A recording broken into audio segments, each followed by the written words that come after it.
October 14th, 1971, 5:42 a.m.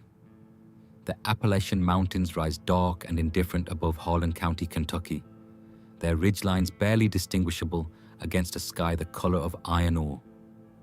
A cold front had slid down from the Ohio Valley overnight, dropping temperatures into the low 30s and pulling a curtain of fog into the hollows between Pine Mountain and Black Mountain. The scrub oaks along Route 421 drip with condensation. Somewhere above the tree line, a barred owl calls once, then silence. On Doolin Creek Road, a gravel track that winds 3/4 of a mile off the main highway before dead-ending at a row of company-built coal houses. A single lamp burns orange in the second window from the left of 14 Doolin Creek Road. The house is small.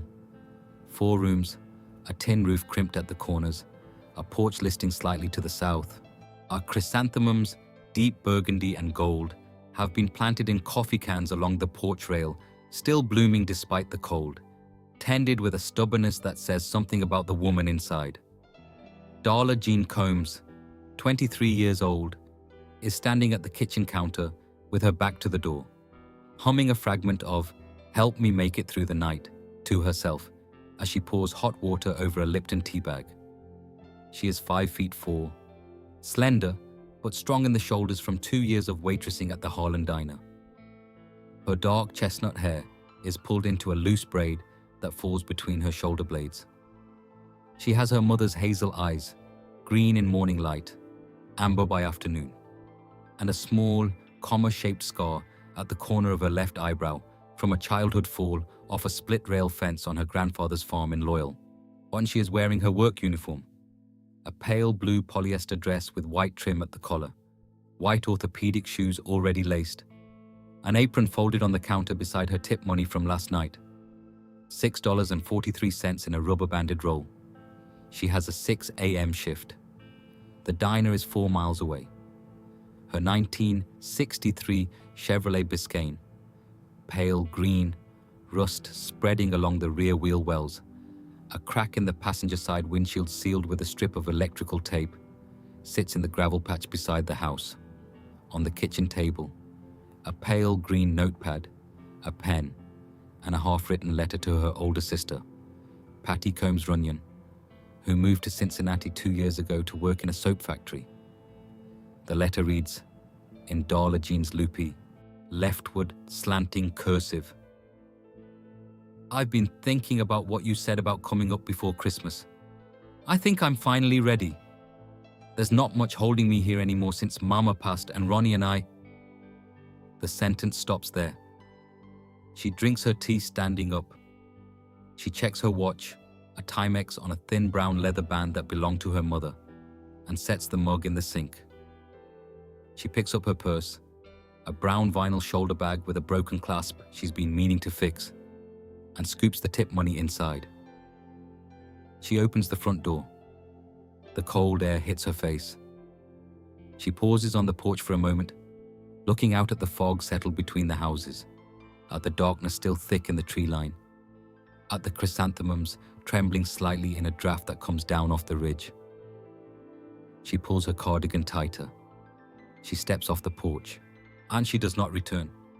When Loretta Fitch, 61, who lives at 18 Doolin Creek Road and rises at 4:30 every morning without fail, looks out her kitchen window at 6:17 a.m., she notices Darla Jean's Biscayne still parked in the gravel. The engine is cold. The driver's door is open, swinging slowly in the mountain wind. Darla Jean Combs' tea mug sits unwashed in the sink. The letter to her sister is never finished. Before we dive into this haunting story, let us know where you're watching from. And if you love cases solved after decades, don't forget to hit subscribe to stay updated on more stories. To understand Darla Jean Combs, you have to understand Harlan County in 1971, a place that national journalists had already started calling Bloody Harlan, a name that carried the weight of a century of coal company violence, union wars, and mountain justice settled outside of courtrooms. The county seat of Harlan, Kentucky, population roughly 4,200, sat in a valley clenched on three sides by mountain ridges that blocked the afternoon sun before 4 p.m. from October through February. The air in falls smelled of wood smoke and creek mud, and depending on the wind, the sulfur bite of the Black Mountain Processing Facility 6 miles northeast. The coal economy that had built the county was fracturing by 1971. Strip mining had begun replacing deep shaft work, and the United Mine Workers of America was locked in a bitter internal war between reform candidates and entrenched leadership. The Brookside Mine, 7 miles from Harlan proper, would begin its famous strike the following year, in 1972. But in October 1971, Harlan County men were still going underground in the mornings, and their wives and daughters were waitressing and clerking and keeping the economies of the small communities stitched together with the informal commerce of neighbor-to-neighbor life. Darla Jean Rena Combs was born on March 8, 1948, at Harlan Appalachian Regional Hospital, the second child of Calvin Luther Combs, 41, a head frame operator at the Clover Fork Colliery, and Wanda June Combs, née Huff, 38. Her older sister, Patricia Ann, Patty, was 4 years her senior. The family lived in a company house on Wallins Creek until Darla Jean was 7, when Calvin managed to purchase the Dooling Creek Road property outright during a brief period of overtime pay following a productive vein strike in 1955. Sir Calvin Combs died in 1963 from black lung disease at the age of 56, when Darla Jean was 15. She watched her father shrink in his recliner over 18 months, his breathing becoming a sound like crumpling cellophane. It changed something in her.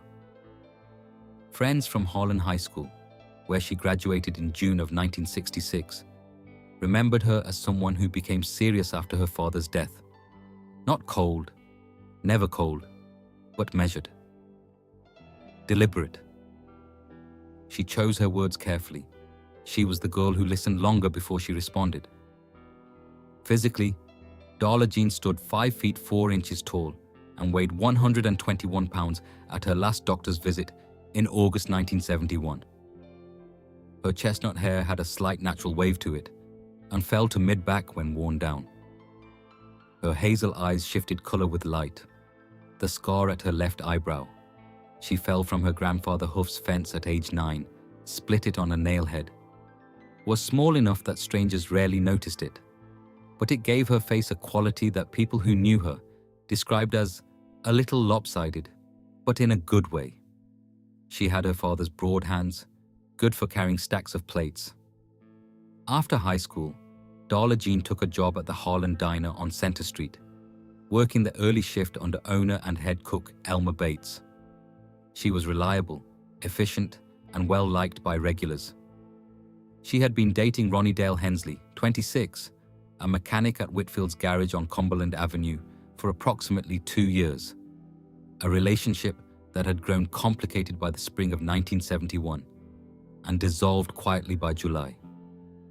By October, she had begun, and according to her friend and co-worker Deanna Vance, to think about leaving. Really think about it, not just talk.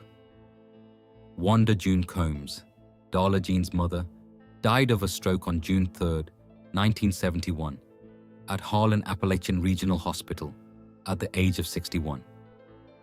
She had been living alone in the Dooling Creek Roadhouse since Patty moved to Cincinnati in 1969.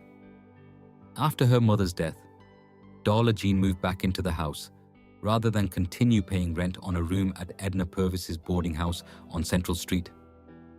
She was now alone in the house she grew up in. She rose at 5:15 a.m. on workdays.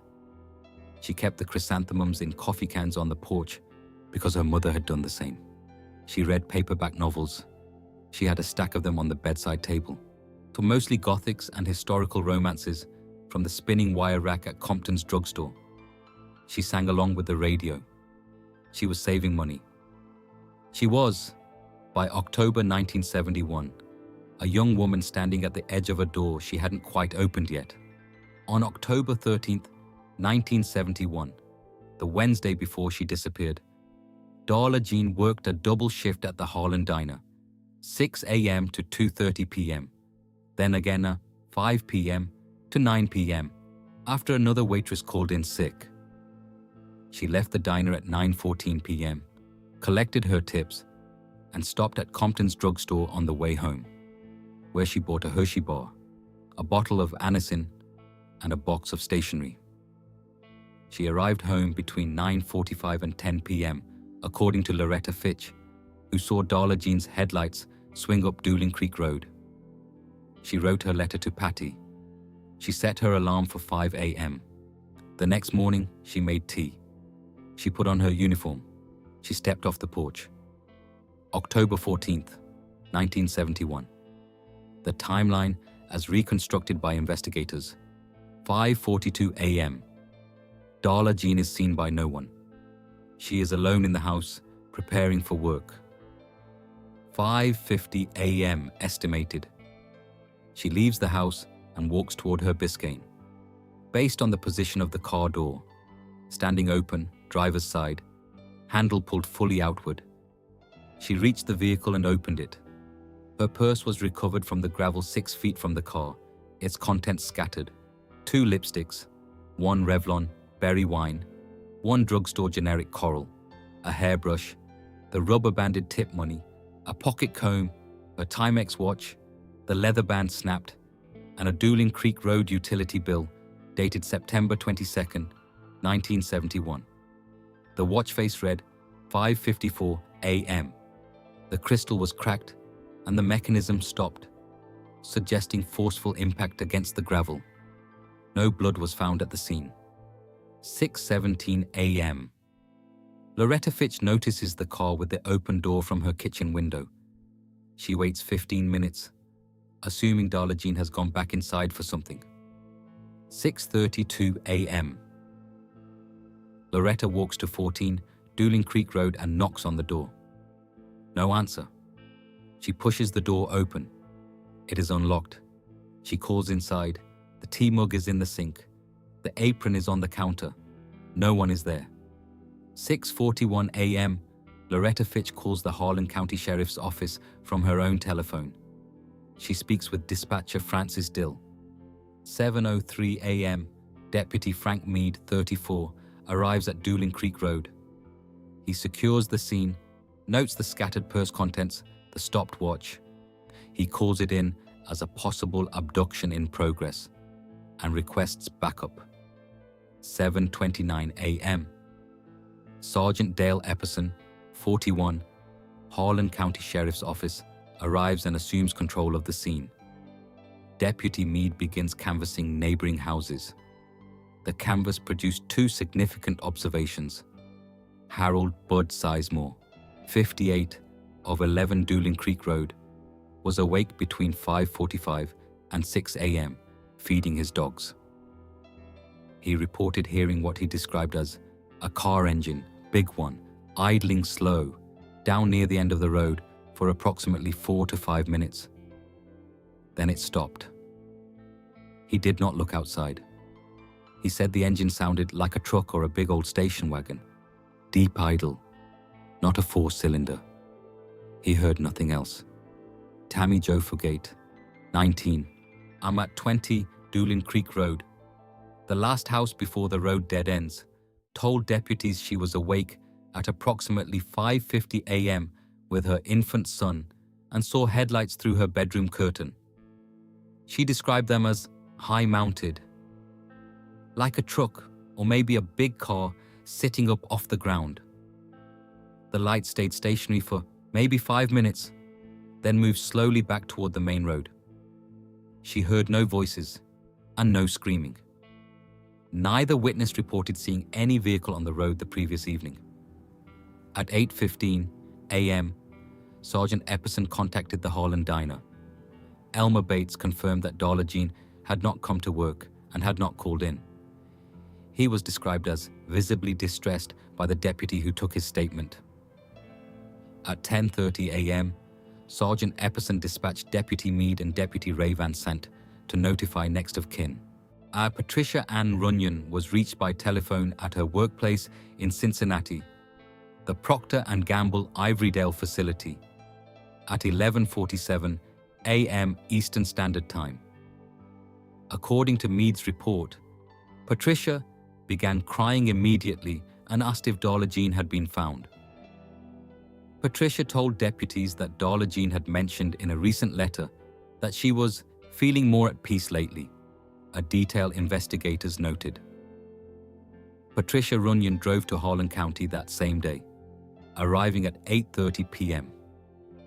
By afternoon of October 14th, a search of the immediate area, Dooling Creek Road, the surrounding tree line, and the creek drainage below the road had been initiated. No physical evidence of Darla Jean's whereabouts was located during that initial search. No body, no clothing, no secondary crime scene. The Harlan County Sheriff's Office opened case file number HC712241.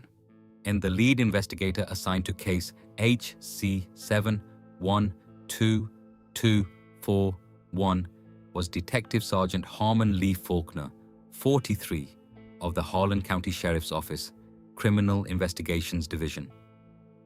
Faulkner was a lean, deliberate man, 6 feet 1 inch, 170 pounds, with a full head of steel grey hair he wore combed back, and dark eyes behind thick-framed black glasses he pushed up with one finger when he was thinking. He had been born in Cumberland, Kentucky, 17 miles from Harlan, and had spent 20 years in law enforcement, the last 11 in investigations. His cases included a 1968 arson homicide at the Benham mining community and a 1964 assault case involving a mine foreman that he had personally brought to conviction. Colleagues described him as methodical to the point of stubbornness. He read case files 3 times before interviewing witnesses. Faulkner arrived at Dooling Creek Road at 9:55 a.m. on October 14, 1971. After reviewing Deputy Meade's initial report in his cruiser in the driveway, he walked the scene for 40 minutes before speaking to anyone. Search effort. Over the first 72 hours, the search for Darla Jean Combs involved 67 civilian volunteers organized through the Harlan County Baptist Association and the United Mine Workers Local 5693 chapter, 14 sworn officers from the Harlan County Sheriff's Office, 4 officers from the Harlan City Police Department, 3 Kentucky State Police troopers, while including Trooper Ellis Compton of the KSP Post 10 at Harlan, 2 search dogs and handlers from the Cumberland City Fire Department. Approximately 1,400 acres of terrain searched. The Dooling Creek drainage, the adjacent ridge faces, abandoned mine portals on the north slope of Black Mountain within a 3-mile radius, 210 person-hours logged in the first 4 days. No helicopter support. Harlan County had no aerial search capability in 1971. A request to the Kentucky National Guard for a helicopter was submitted October 16th and denied on October 19th due to scheduling. The search found nothing. Evidence collected. Evidence was processed by Detective Faulkner and Deputy Meade, with forensic assistance from the Kentucky State Police Crime Laboratory, Frankfort, Kentucky. Evidence E4703-A. Darla Jean's brown vinyl purse, interior swabbed, and no foreign fingerprints developed. Tip money confirmed intact. Evidence E4703-B, Timex watch. Crystal shattered, band snapped at the pin. KSP lab examined the band break, consistent with a pull or yank, not a standard clasp failure. Evidence E4703-C, tube of Revlon berry wine lipstick. Exterior smudged, no identifiable prints. Evidence E4703-D, pocket comb, brown plastic. Single dark hair recovered from teeth. Submitted to KSP lab. Confirmed as consistent with Darla Jean's hair by macro comparison. No DNA technology available in 1971. Evidence E4703-E. Dooling Creek Road utility bill. Intact. No fingerprints of value. Evidence E4703-F. Soil samples from gravel area near car. No blood identified. Scuff marks in gravel. 2 elongated drag marks, approximately 14 inches each, oriented away from the car toward the road edge. Photographed and logged. The drag marks were the only physical evidence suggesting a struggle at the vehicle. Faulkner requested that KSP use a luminol field test on the gravel area on October 17th, the first time such a test had been used in Harlan County. Result: negative for blood. Witness interviews. Faulkner conducted or personally supervised all witness interviews. Key accounts: Loretta Fitch, 6118 Doolin Creek Road. Confirmed seeing Darla Jean's car headlights arrive at approximately 9:45 p.m. on October 13th.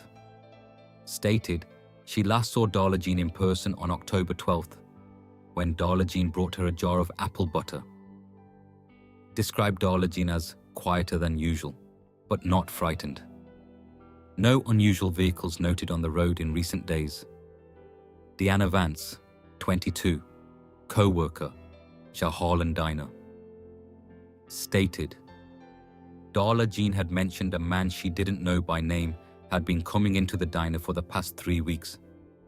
He sat in her section always. He ordered the same thing, black coffee and a piece of pie. He didn't say much, but Darla Jean said he watched her the whole time. She said it made her feel like a specimen. Deanna could not describe him beyond older, maybe 40 or 50, wore work clothes, not mining gear, but Dickies-type work clothes. Dark hair, heavy set. Ronnie Dale Hensley, 26, ex-boyfriend. Interviewed at Whitfield's garage on October 16th. Hensley was cooperative but visibly nervous, per Faulkner's notes.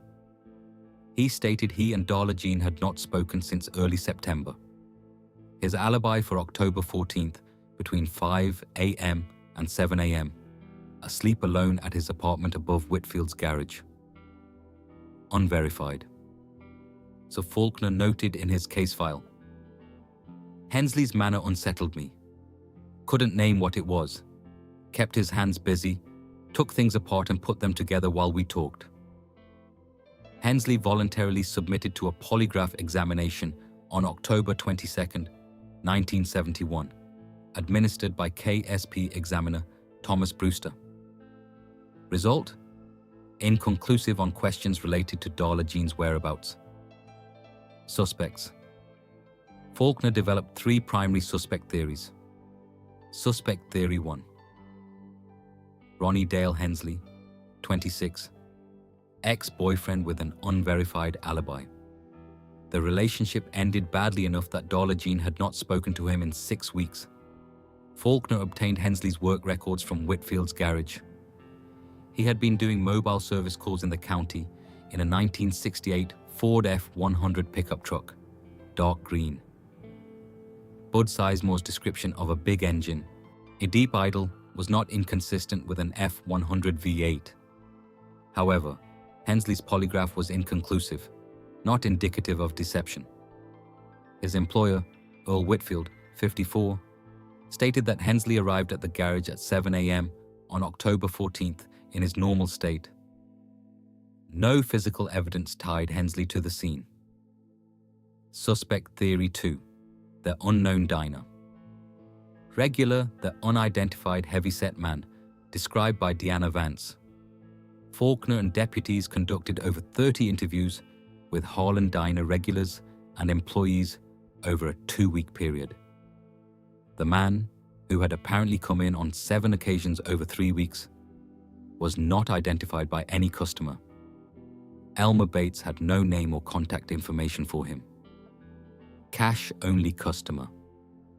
1 other waitress, Sheila Watts, 28, and confirmed seeing a man matching that description on 2 occasions, but could add only that he drove a big car, tan or brown, 4-door. No plates. Suspect Theory 3. Opportunistic stranger. Given the isolated location of Dooling Creek Road and the early morning timing, Faulkner considered the possibility of an opportunistic offender traveling Route 421 who had observed Darla Jean's routine. The timing, a pre-dawn departure, an isolated rural road, a lone woman, fit a profile of targeted opportunism rather than premeditation by an intimate. A bulletin was issued to KSP districts covering a 100-mile radius, requesting reports of similar incidents. 2 cases were identified.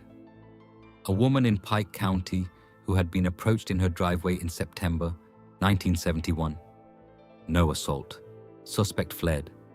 And a report from Letcher County in June 1971 of a woman who heard a car idle outside her house before work but saw nothing. Neither led to a suspect connection. The case goes cold. By April 3rd, 1972, 172 days after Darla Jean Combs disappeared, Detective Harlan Faulkner had exhausted every investigative avenue he could identify. The unknown diner regular was never identified. Ronnie Hensley was never charged. The tan or brown 4-door vehicle was never located. Darla Jean Combs was never found. Harlan County Sheriff Dillard Sams officially reclassified the case as inactive on April 3rd, 1972. The file was sealed into a cardboard evidence box and placed in the Harlan County Sheriff's Office record storage, a converted storage room at the rear of the building on Central Street. Behind the 1969 cases, and in the row marked 1971. The scuff marks in the gravel were all they had. A broken watch, a letter that stopped mid-sentence, a woman who stepped off her porch and into the mountain dark and did not come back. 1973. Patricia Runyon returns to Harlan County for what she has begun to call, in letters to friends, her annual accounting. She visits the Dooling Creek Roadhouse, which she owns now. She could not bring herself to sell it, though it sits empty most of the year. She pulls weeds from around the porch. She waters the chrysanthemums, which have somehow survived another winter in their coffee cans. She stops at the sheriff's office and asks Deputy Van Sant if there's anything new. There isn't. 1977. Detective Harlan Faulkner retires from the Harlan County Sheriff's Office after 26 years of service. He is 59. His retirement party is held at the Moose Lodge on US 421. He drinks bourbon with his colleagues and speaks about most of his cases. He does not speak about Darla Jean Combs, except once to Deputy Meade, who is still on the force. He says, "That one followed me home every night for 6 years. It'll follow me out the door too." He was right. He reviewed the case file privately, twice a year, until his death from a heart attack on February 19th, 1991, at the age of 72. 1980. Harlan County completes a transition to a new records management system. The 1971 evidence boxes are moved from the converted storage room on Central Street to a larger facility, a metal building behind the county annex on Evarts Highway. Evidence box HC712241 is assigned shelf reference D14 in the inactive cold case section. The chain of custody documentation is maintained. 1985. A reporter from the Harlan Daily Enterprise runs a retrospective piece on Harlan County's unsolved disappearances. Darla Jean Combs is mentioned in 3 paragraphs. Patricia Runyon is quoted, "She was going to leave. She'd made up her mind. Whoever took her robbed her of that. They robbed her of everything that was supposed to come next." The article generates 3 calls to the sheriff's office. None produce useful information. 1994. The Harlan County Sheriff's Office joins the FBI's National Crime Information Center, NCIC, computerized database system. Existing cold case files are reviewed for potential data entry. Case HC712241 is entered into the system with minimal data. Name, date of disappearance, physical description. No DNA profile exists for Darla Jean Combs. No suspect biometric data. 1997. Patricia Runyon, now 53, files a formal written request with the Harlan County Sheriff's Office for a cold case review. The newly appointed cold case liaison, Deputy Wanda Stivers, 38, reviews the file and issues a 3-page summary report, concluding that without new evidence or new technology, the case cannot be advanced. No new witnesses have come forward in 26 years. Patricia acknowledges the report and drives home to Cincinnati. 2003. Ronnie Dale Hensley dies in Harlan County from liver disease at the age of 58. He never spoke publicly about Darla Jean Combs.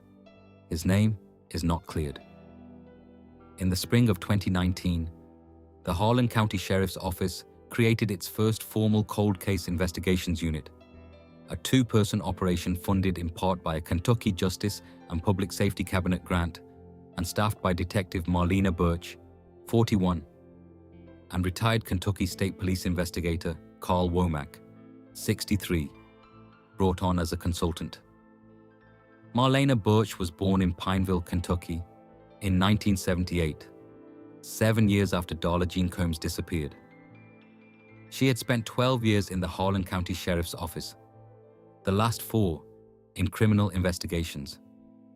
She had an undergraduate degree in criminal justice from Eastern Kentucky University and had completed a specialized course in forensic genealogy through the International Symposium on Human Identification in 2018.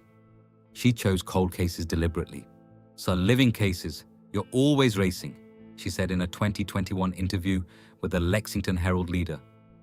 "Cold cases, you're not racing, you're listening. Everything is still. You just have to hear it." The Combs case was the 4th file Birch and Womack reviewed in the spring of 2019. Birch pulled evidence box HC712241 from shelf D14 on March 22, 2019. She spread the contents on a stainless examination table in the county's new evidence examination room, a room that had not existed in 1971 or 1985 or even 1997. She read the entire file in a single sitting. 6 hours. She read it a second time the following day.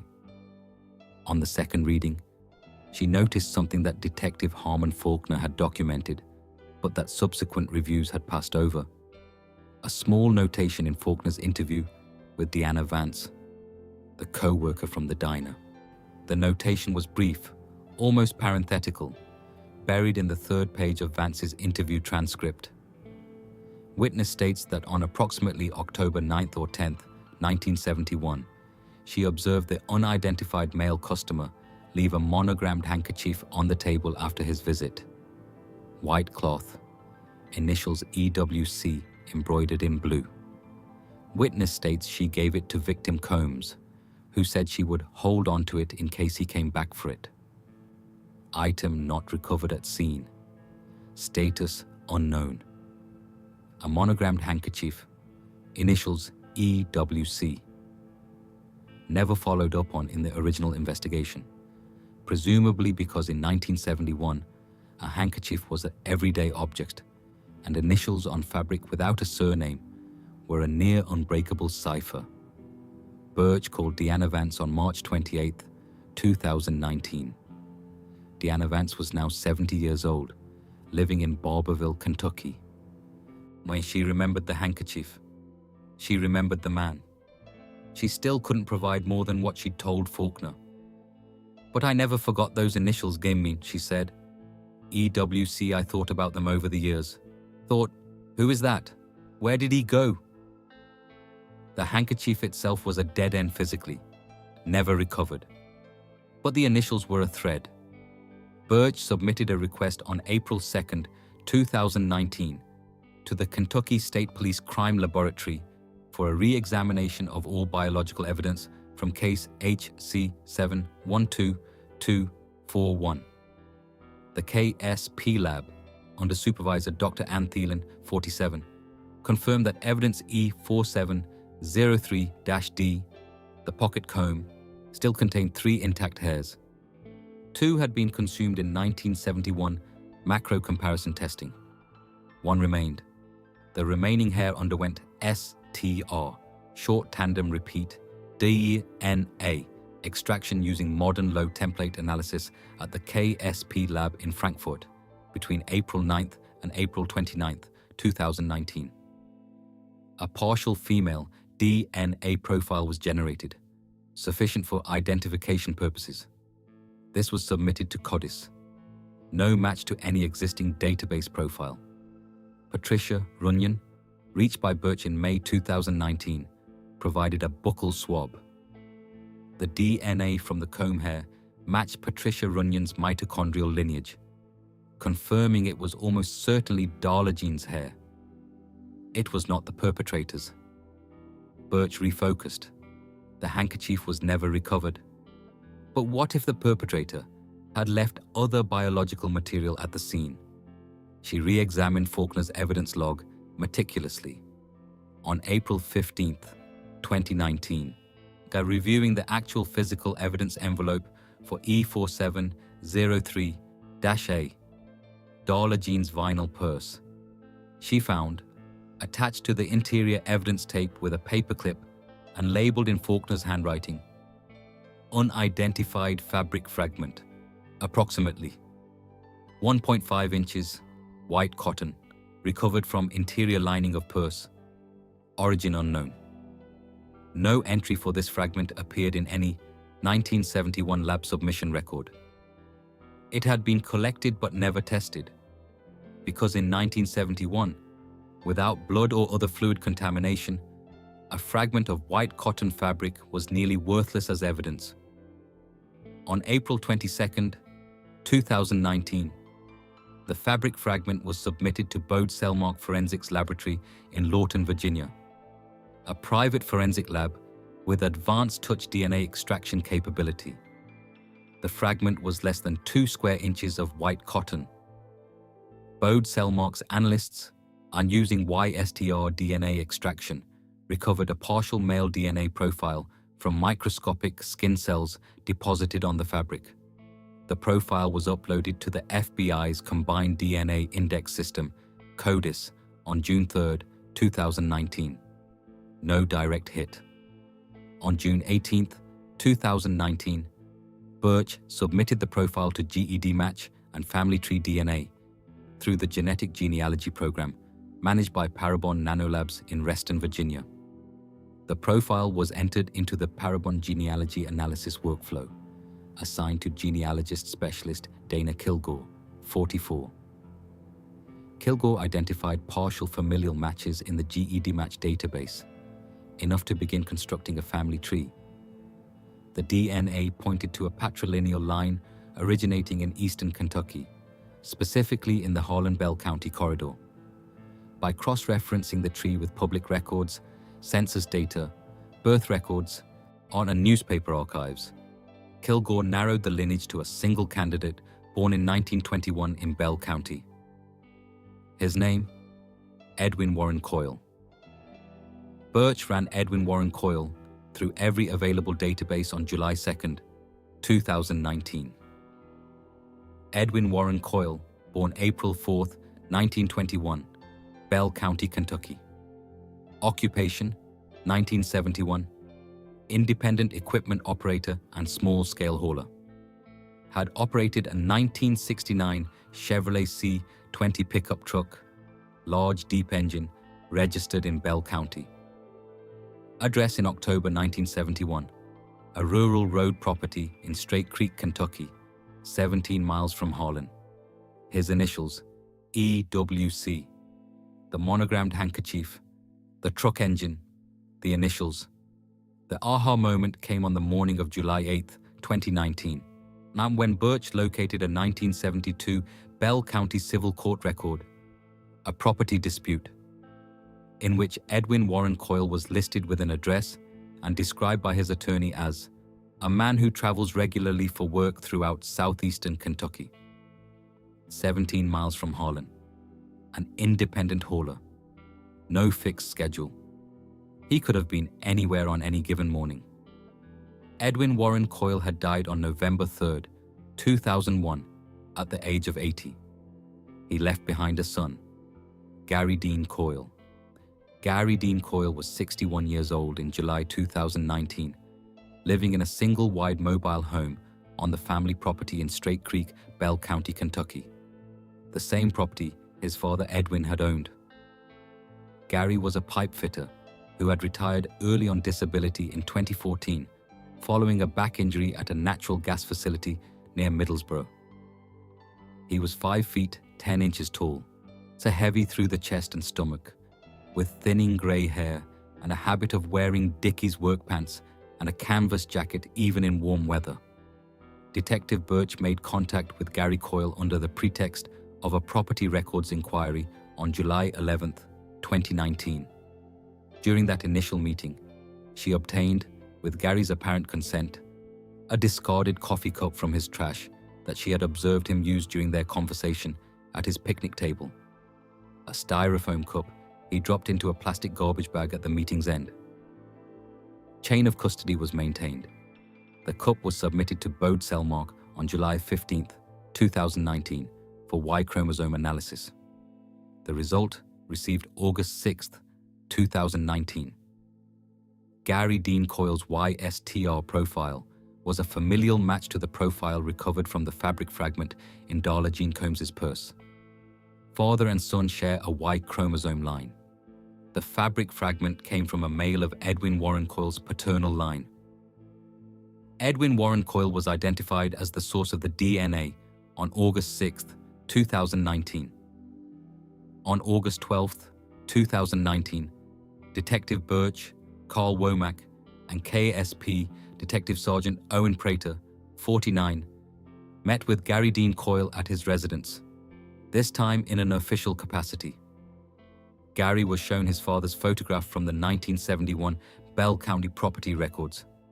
A man in his late 40s, heavy-set, dark-haired, thick through the shoulders, wearing Dickies work clothes. Gary Dean Coyle sat for a long moment looking at that photograph. Then he said, "He talked about her." What followed was a 3-hour recorded interview in which Gary Coyle disclosed information he stated he had carried since 1972. Edwin Warren Coyle, Gary told investigators, "I had been driving through Harlan County in the fall of 1971 on a hauling contract, removal of excess equipment from an abandoned portal at a small strip mine on Black Mountain. The job had him on Route 421 early every morning for 3 weeks in late September and early October. He had stopped at the Harlan Diner for coffee and pie on multiple occasions. He had become," Gary said his father told him in a drunken conversation in March 1972, "fixated on one of the waitresses." On the morning of October 14, 1971, Edwin Warren Coyle turned his 1969 Chevrolet C20 onto Doolin Creek Road at approximately 5:45 a.m. He had known the road from a delivery the previous summer. He had driven it once before, at night, past Darla Jean's house. He idled at the end of the road. He saw her headlights go off inside the house. When Darla Jean walked to her car, Edwin Coyle was already out of his truck. The confrontation was brief and violent. Darla Jean fought, the watch band snapping, the purse thrown or dropped in the struggle. Edwin Coyle put her in his truck and drove north on Route 421, then onto a fire road above the Clover Fork drainage, 3 miles from Doolin Creek Road. Darla Jean Combs did not survive. Edwin Coyle told his son in March 1972 that he had buried her on the high ground above the Clover Fork, under a rock shelf, past the second fork in the fire road. He said it once, and never mentioned it again. Gary was 17 years old when his father told him. He said he did not tell anyone because he did not believe it was true, not fully. And then years passed, and the distance between not believing and not speaking closed without his noticing. "I've lived with it," Gary Coyle told investigators. "I don't expect you to understand that. I can't explain it either." He led investigators to the location on August 19th, 2019. A forensic excavation team from the KSP and the University of Kentucky Department of Anthropology, led by Dr. Rachel Sowers, 46, recovered human skeletal remains on August 21st, 2019, under a sandstone rock shelf on the east face of Black Mountain, approximately 2.7 miles from Dooling Creek Road along a fire road, now overgrown and impassable by vehicle. Forensic anthropological examination and DNA comparison with Patricia Runyon's reference sample confirmed the remains as Darla Jean Rena Combs. She had been there 48 years. Edwin Warren Coyle died in 2001 and could not be prosecuted. The Commonwealth's attorney for Harlan County, David Skaggs, 44, determined after consultation with the Kentucky Attorney General's office that the case was closed by the death of the perpetrator. No charges were filed against Gary Dean Coyle, though his failure to report was reviewed. The statute of limitations had long elapsed. Patricia Ann Runyon, now 75, was notified by Detective Birch in a personal visit to her home in Cincinnati on August 25th, 2019. By Birch's account, Patricia sat at her kitchen table without speaking for almost 3 minutes. Then she said she was going to leave. She was going to come see me before Christmas. She put her hands over her eyes. She almost made it.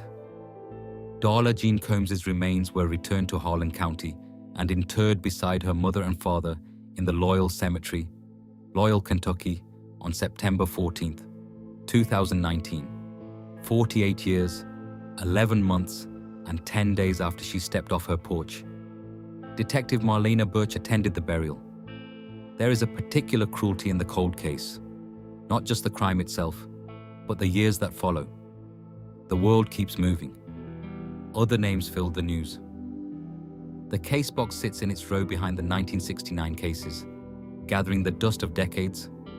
And somewhere, a woman's letter stays unfinished on a kitchen table, and a sister waits by a phone that does not ring with good news, and a pair of chrysanthemums in coffee cans survive winter after winter on a porch that no one comes home to.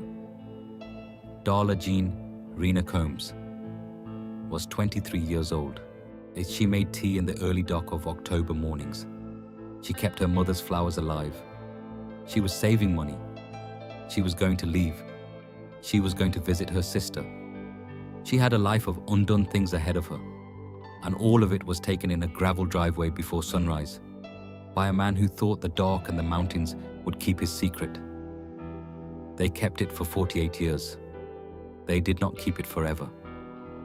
Modern forensic science, touch DNA recovered from a scrap of fabric no larger than a matchbook, genetic genealogy building a family tree from microscopic evidence, a cold case detective willing to read a 48-year-old file twice, returned Darla Jean to her family, to her county, and to the record of history where she belongs. For every family still waiting, for every case file still sitting in its row in a storage room somewhere. The science is better now. The tools are sharper. The detectives are still listening. Darla Jean is home. Thank you for listening, and don't forget to stay with us for our next story.